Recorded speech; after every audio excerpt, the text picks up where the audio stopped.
Now, I think that practice before the game really has nothing to do with your mental preparation. In fact, I use it as a release. I sort of blow off some excess steam and sort of wipe out the events of the previous week, both on the field and off the field. My personal problems, I start to dissolve them away out of my mind. More or less trying to play the game as I see that it's going to happen.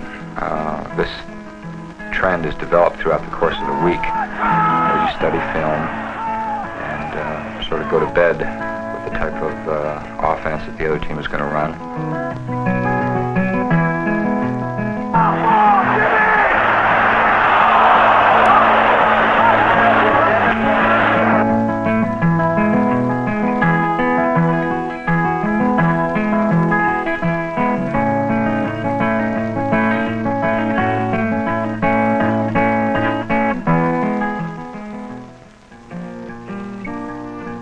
When I wake up in the morning, the football game is on my mind totally. I might have a cup of coffee, a little toast, something to tide me over. But during the pregame meal, we have our choice of roast beef or steak, eggs, whatever you want. The menu is a la carte for anybody.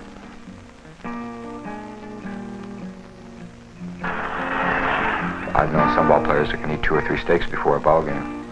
And yet some guys can't eat it all. I go over and hit the stereo and put on some music to try to ease my mind to a degree. Sometimes I won't eat at all. There again, this characterizes the different moods that a ball player goes into each game with. And it just goes to prove that a football player is also a human being. And he has ups and downs and ins and outs. And therefore he goes into each football game in a different mood and in a different frame of mind.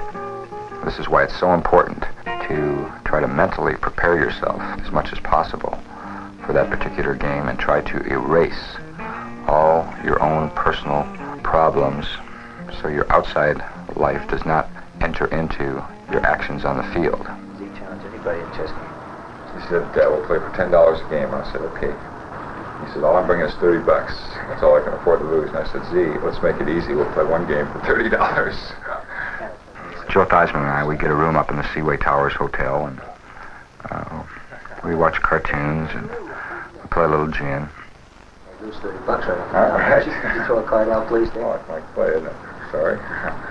This sort of alleviates some of the pregame tension, because we finish our pregame meal at 11. We don't have to be at the stadium till 12:30. And there's this hour and a half that sometimes seems like about 10 hours in between your meal and getting to the park and getting ready for the ball game. And so we sort of pass the time in this manner. It makes the time go just a little bit quicker. And being with the quarterback, I find it's important because I understand his thinking and what his ideas. I try to pick his brain a little bit, because although I do play primarily defensive cornerback, there's the odd time when I get thrown in on offense, either bringing in a play from the bench or somebody gets hurt and we have to make some adjustments and I go in and play offense. So by being with the quarterback and being with Joe Theismann, I get some of his ideas and his thinking on that particular ball game. Now I practice offense, of course, during the week, but still game plans change from minute to minute during the course of the game. So by being with Joe, we can iron out some things. And we always talk, if I do ever get in a ball game, I'll say, Joe, you know, last time we played Ottawa, I could beat this guy in a breakout, or I can run deep on him. I have a chair in my living room that's donated by Joe Theismann through the course of gin rummy. We don't play for high stakes, we play for a penny a point, but sometimes it adds up. We play gin before football games, we play them on the road. When we hit the airplane, Joe and I always sit together and we sort of pass the time this way. And it just shows you that sometimes a defensive man is always smarter than the quarterback. Well, the night before a game usually is a restless night for me. I don't sleep very much. I have a hard time sleeping, but I never take any sedatives. I never really wanted to. I never really have to. I feel if I can't play, as rested as I am, then I shouldn't be out there. So I just kind of take my time. And before a game, we have our pregame meal, whether it be at 10 in the morning or 4 in the afternoon, depending upon what time we play. Dick and I always come up and play our game of gin.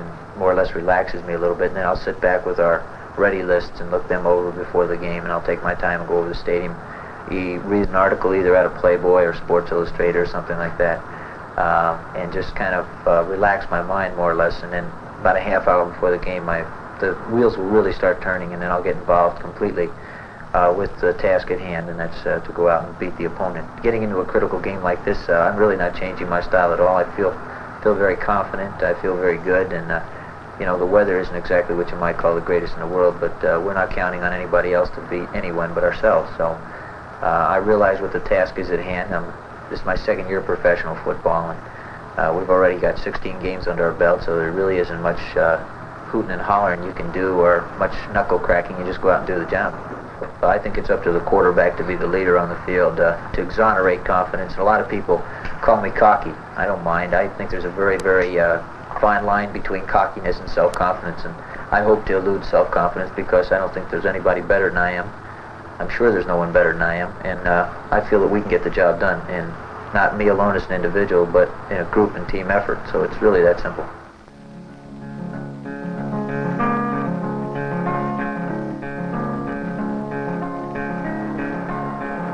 Well, you can feel the tension to a certain degree, but each ball player prepares himself differently for each ball game. In the locker room, some guys like to read. Some guys like to get dressed in a hurry, where Joe and I end up at the Seaway playing cards. Some guys leave immediately for the stadium right after the pregame meal and just sit around there for 3 hours, which I could never do. Some guys like to go out and get taped early by the trainer. Some guys are always the last to be taped every week. I like to put my uniform on very slowly. I like to put my pants and socks and shoes on and go sit outside in the front seats right by the locker room and watch the people drift in. Usually have a coffee. As far as this game coming up with Ottawa this afternoon, it's a do-or-die ball game for this football team. We're fighting for a playoff berth, for a third spot in the Eastern Conference, and if we don't win today, we still got another chance next week against Hamilton. But by a victory this afternoon, we could assure ourselves a playoff spot. I break our season down into two totally different seasons. You play 14 league games, and that is over. And then you enter the playoff picture where everything changes. And you go to a sudden death semifinal. And if you get by that ball game, then you go into a two-game total point series final game. Only through victories there can you assure yourself a berth in the Grey Cup. It's been known to happen where a team has won 12 out of 14 and gone into the playoffs and gotten beat by a third-place team who has only won 6 or 7 games the entire year. So the playoffs are a completely new season. You not only have your personal pride on the line, but you have the entire city of Toronto behind you. We have a very critical media. You have to gun yourself for them as well. You have, I think possibly the most important thing, though, is your own personal pride. I've never gone into a football game yet where I haven't played my heart out. And I can sleep at night because I know that I've done my best. Sure, I'm going to make some mistakes, and I'm going to get beat for some touchdowns, and I'm going to miss a tackle every now and then. And when I get on offense, I'm going to miss a block, and I might drop a pass once in a while. When I'm standing out at center field for the national anthem, it's probably one of the most heartwarming experiences, and I get the same feeling running through me every game that I've played in. I sort of thank the Lord that I'm glad I'm there. I'm at that particular spot at that particular time. With 34,000 people singing "O Canada," I am the center of attention. There's a lot of guys that just are out for the money alone. A lot of guys are out for just the contacts that they can make.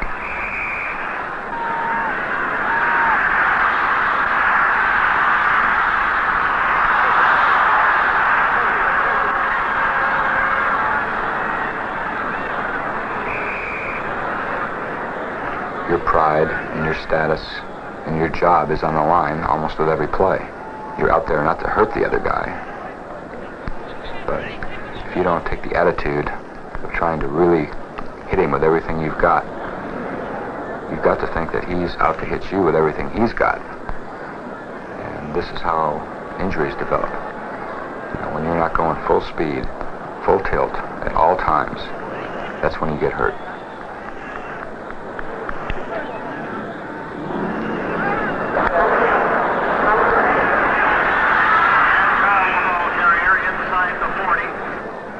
The defense has been very frustrated.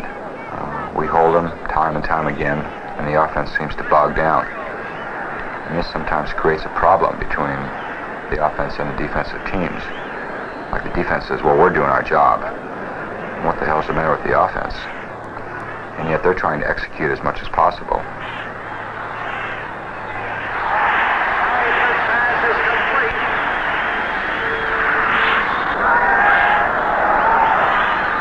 But up in your own mind, you're saying, geez, some guys aren't doing their jobs.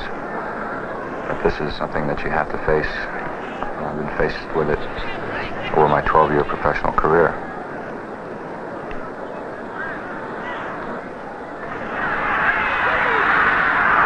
Go. Pass to Thornton.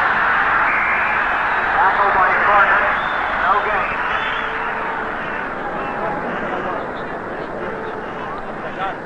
gain. Again, if you start thinking about the last play that you made a mistake or you got beat for a touchdown, you're very vulnerable. And the quarterback on the opposing team says, well, we beat Dick that time. Let's see if we can beat him again, because he has that trait of getting down on himself. And you can never allow this to happen.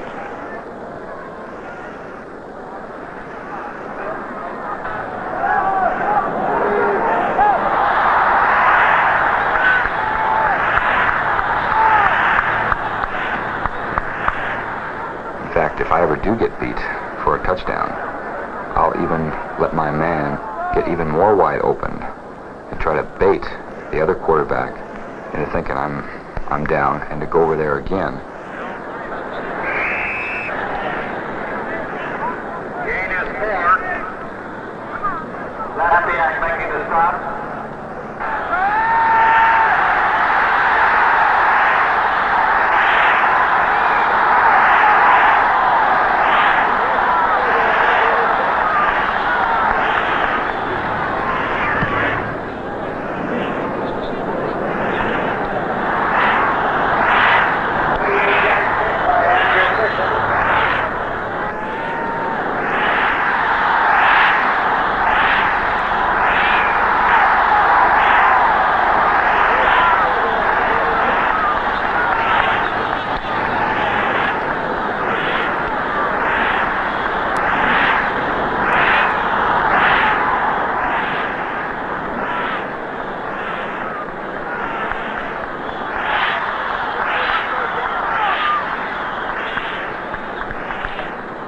Marv Luster is our defensive captain, and we go into each ball game with about 12 to 15 defensive alignments.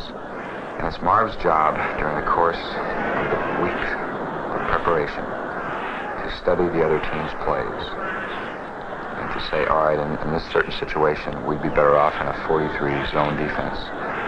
We'd be better off in a blitzing situation if this ever develops inside the 20-yard line. Or if they're at midfield, we'll stick with a 4-deep zone. And we go into the defensive huddle, and Marv will give a defensive call, like just straight 43 zone. That's the situation we'll go with. 23-yard field goal is wide. Goes out for a single point.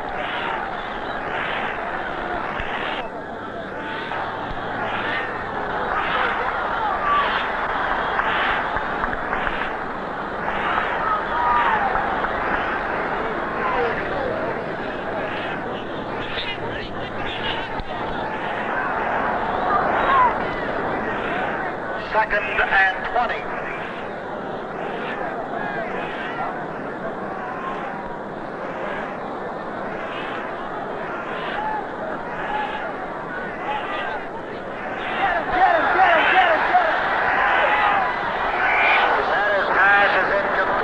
I came into the defensive huddle, and I said, Marv, let's stick with the zone defense, because they're starting to penetrate us. We're going to have to make them earn it. I said, if we go to a man-to-man defense and we get isolated, something might happen and we're in trouble. Marv said, you're right, Tricky.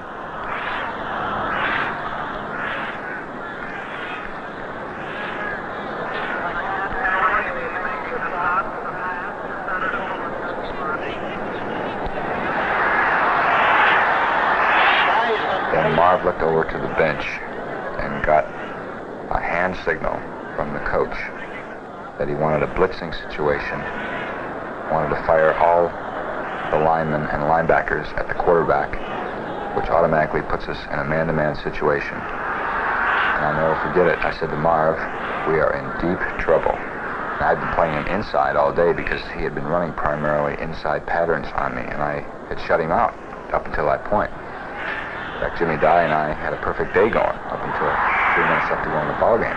Hadn't even caught a pass on us. And I was playing over to the inside. He caught it, went down the sidelines for a touchdown.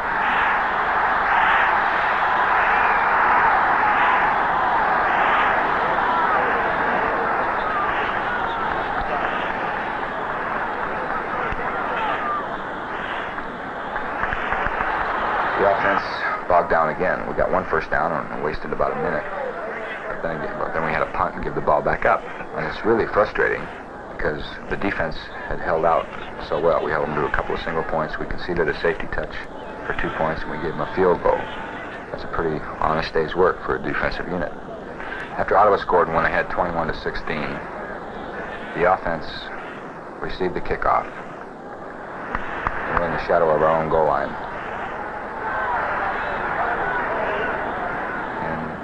In my own mind, I knew we were beat. Because throughout the course of the entire day, the offense had failed to come up with a big play. And you can't expect miracles to happen. Because the trend of the game is set early, as it carries itself through. You know, in the dying seconds, that there's no hope. When you're behind, you know the other team is going into what we call a prevent defense. They have guys spread out all over the field. And no matter what you do, unless some miracle happens, you're not going to get close. You try to grab the ball. You try to pull it out of their hands. You try to hit them as hard as you can. But there again, they know you're going to be trying to do this.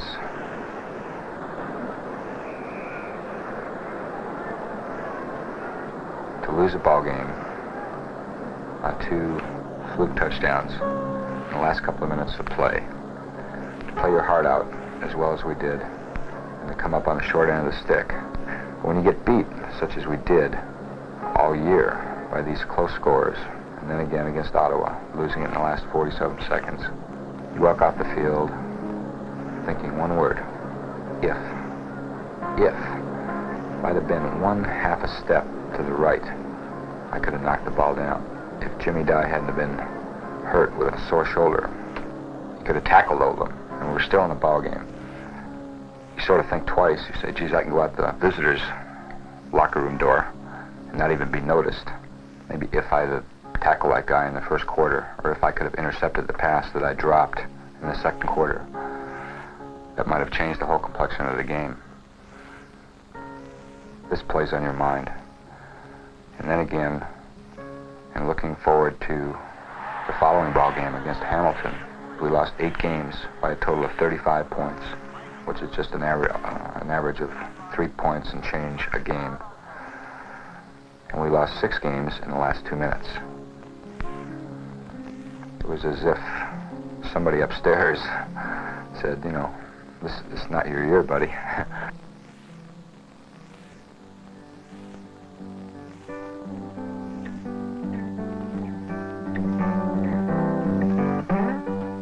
I sign my share of autographs, and I try to talk to the kids, knowing that 99% of them don't care about my autograph. They'll throw it away on their way out of the park, or they'll stuff it in their drawer, or they might put it in a scrapbook that they'll look at once every 4 or 5 months. But there might be one kid who, by you saying, "Are you going to be a football player when you grow up?" and he looks up at you and says, "Yeah, I'm going to be just like you," that influence could be a decisive point in his life for him to really dedicate himself to the game of football.